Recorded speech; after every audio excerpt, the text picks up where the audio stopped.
রমজানের প্রথম দিনে ফলের বাজারে খবর জানাতে এই মুহূর্তে কারওয়ান বাজারে আছেন সহকর্মী অন্তরা সেন। সরাসরি চলে যাচ্ছে তার কাছে।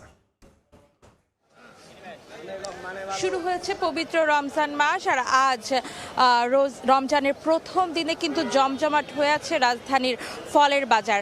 আমি এই মুহূর্তে দাঁড়িয়ে আছি রাজধানীর কারওয়ান বাজারের ফলের বাজারে।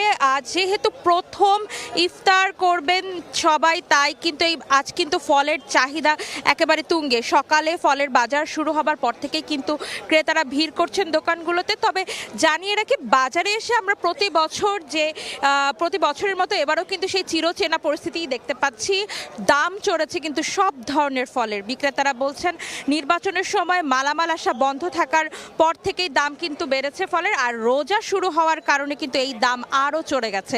আজ বাজারে এসে আমরা দেখতে পেয়েছি আনারস বিক্রি হচ্ছে 60 টাকা পিস, পেয়ারা বিক্রি হচ্ছে 120 টাকা কেজিতে, তরমুজ 100 টাকা কেজি, মালটা কিন্তু বিক্রি হচ্ছে 350 টাকায়, কমলা বিক্রি হচ্ছে 320 থেকে 350 টাকায়, আপেল বিক্রি হচ্ছে 380 থেকে 400 টাকা পর্যন্ত কেজিতে, আর আনার কিন্তু বিক্রি হচ্ছে 650 টাকায়, নাশপাতি বিক্রি হচ্ছে 400 টাকায়, লাল আঙুর বিক্রি হচ্ছে 650, সবুজ আঙুর বিক্রি হচ্ছে 420, আর কালো আঙুর কিন্তু বিক্রি হচ্ছে 600 টাকায়।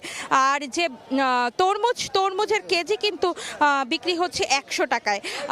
বলতে গেলে বিক্রেতারা আমাদের জানিয়েছেন নির্বাচনের আগ দিয়ে এখন পর্যন্ত যে দামের পার্থক্য প্রায় 30 থেকে 100 টাকা পর্যন্ত কিন্তু ফলের দাম বেড়েছে।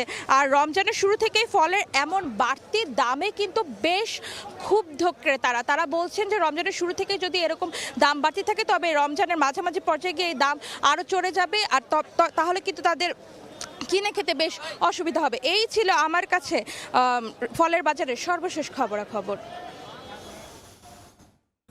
ফলের বাজারের খবর জানতে সরাসরি ছিলাম কারওয়ান বাজারে।